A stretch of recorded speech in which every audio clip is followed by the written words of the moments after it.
Hello and welcome. This is Out Motorsports. My name is Jake and this is the 2021 Mazda 3 hatchback with a turbo. Yes, this Mazda 3 is finally turbocharged for the 2021 model year after launching in 2019 as a naturally aspirated only model. These cars first came out in 2019. It's the fourth generation of the Mazda 3, which in itself is an evolution of the Mazda Protege compact car. And in 2019, these were launched with a naturally aspirated version of the 2.5-liter Skyactiv four-cylinder engine. True to Mazda's roots, they're very good to drive. They were available with front-wheel drive or all-wheel drive, and you could get, in front-wheel drive form, a 6-speed manual transmission. And in a nice nod to enthusiasts, that manual doesn't have to come at the base model trim. It comes kind of at a mid-tier. Of course, enthusiasts never seem to be totally happy, and many people were clamoring for more power, more power, more power. Well, for 2021, Mazda has finally seen fit to address that. The naturally aspirated version of the Mazda 3 does continue on. These cars start right around 20 grand or so, and the naturally aspirated models make 186 horsepower and 186 pound-feet of torque. They are available as front-wheel drive or all-wheel drive. It's a front-biased system, but it is very good. It is especially good in bad weather, such as a heavy rainstorm, as I found out when I tested the 2019 with all-wheel drive. Of course, even back then, I was hoping for a little more power, and Mazda did deliver this year. This 2021 Mazda 3 is only available with all-wheel drive if you want the turbocharged engine. Mazda took the 2.5-liter Skyactiv four-cylinder, strapped a turbo onto it, and it now makes 250 horsepower and 320 pound-feet of torque.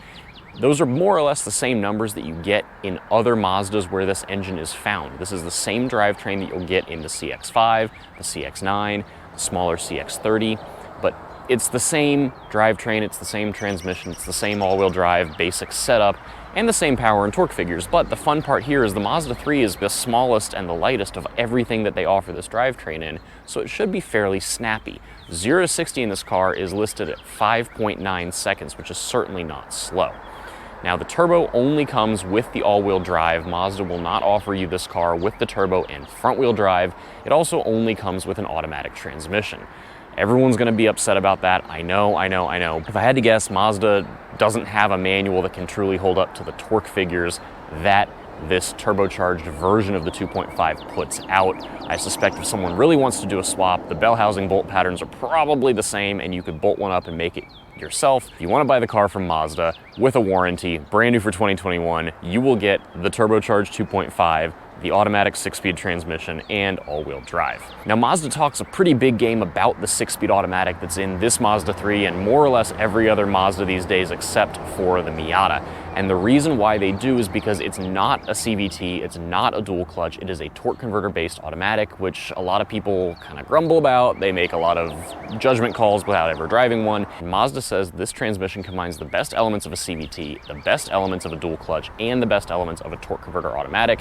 And it's a pretty responsive design that allows for a lot of efficiency and a pretty snappy driving feel that you would get from a manual. Really what they did is they increased the range at which the torque converter can lock up, and it can lock up in every gear. So you don't really get that soupy automatic transmission-y vibe that you would from an automatic from 10, 20 years ago. Now, with the turbo drivetrain being introduced, we do also have to talk about pricing. Like I said, the Mazda 3 starts in the low $20,000 range. The turbo obviously is being positioned as a more premium offering, and you're only gonna get it on the higher trim levels, and it will be a little bit more money. The cheapest way you can get into a Mazda 3 Turbo is in the sedan. It will not be a Premium Plus package car, it will be a premium car, and those will be starting right around $31,000. If you want the hatchback in premium trim, it will be $32,000, give or take, and the way mine is equipped as a Premium Plus with more or less every option on it comes in right around $34,800. All right, now with all that, let's get behind the wheel and see how this 2021 Mazda 3 Turbo is to drive. All right, so driving the 2021 Mazda 3 Turbo. If you're looking for a new 2007 Mazdaspeed3, this is not the car. That ship has kind of sailed. But if you're looking for a Mazdaspeed3 that was told to put on a suit, get a job, and start paying the bills, that's kind of what this feels like to me. This is not the highest revving car in the world. It is not going to be as raw and raucous as the old Mazdaspeed3 was, but on back roads like where I am right now, it is still more than enough fun.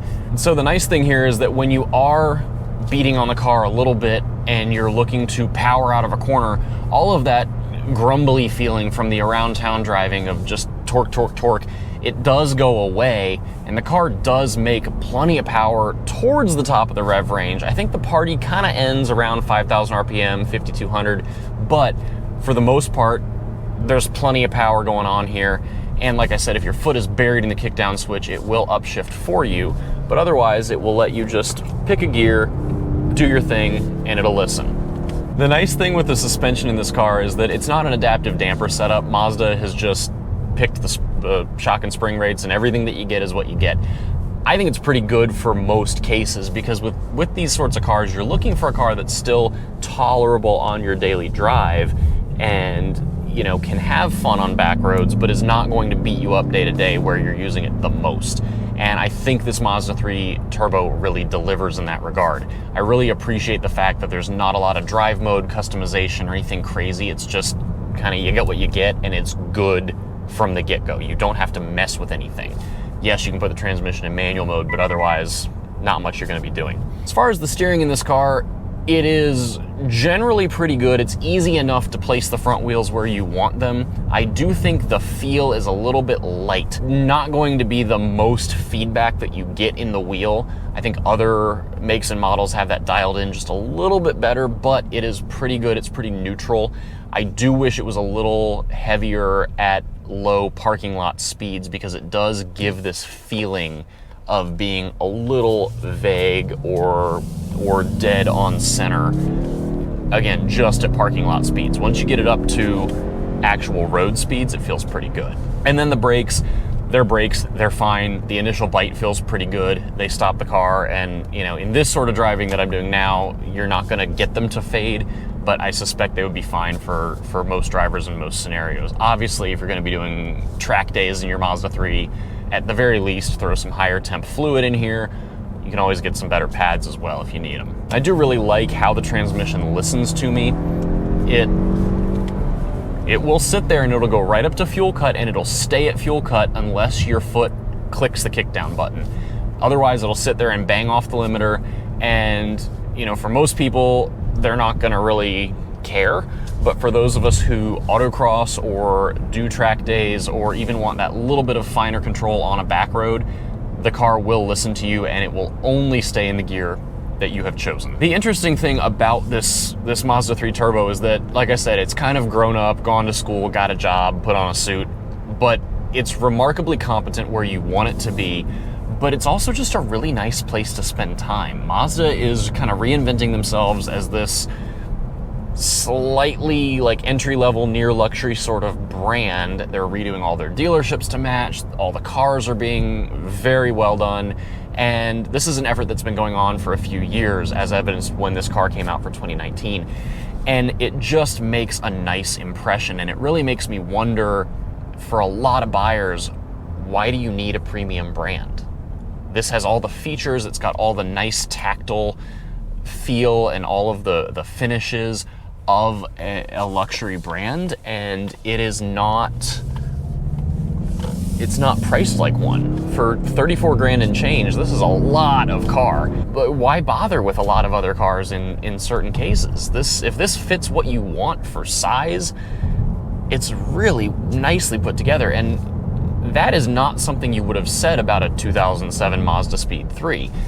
You know, kudos to Mazda back then. It was a tremendously fun car, but the mission of the brand was different at the time, and they have stepped it up, they've elevated everything, and this car feels elevated while still being fun and chuckable in many cases. It is not going to be the craziest, most raw version of a hot hatchback, but Mazda's not trying for that. If you like the higher end Volkswagen GTIs, the Autobahn trim, you'll probably like this. It feels very similar in approach.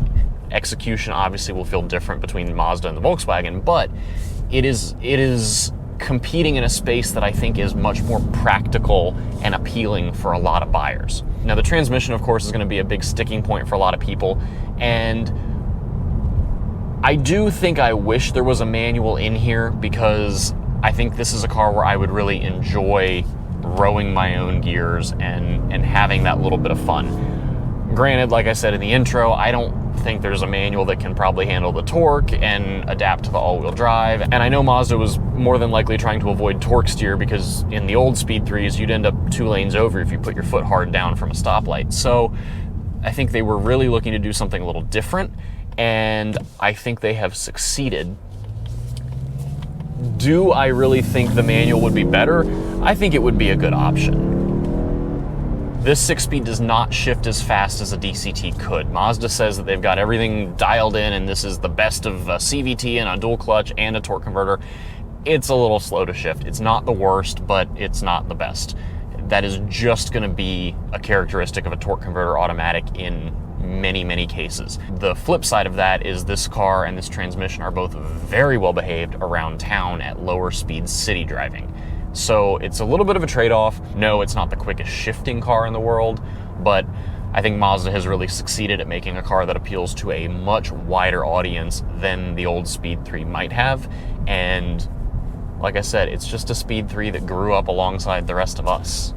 All right, and that is it for this review of the 2021 Mazda 3 Turbo Hatch. Thank you so much for coming along today. As always, if you like what we're up to, please take a second, subscribe to the channel, give us a follow on Facebook and Instagram, and if you're looking to connect with other LGBT+ automotive enthusiasts and motorsports participants, head on over to outmotorsports.com. We've got a whole community over there, and we would love to have you join us. Until next time, please stay safe, be well, we'll see you again soon.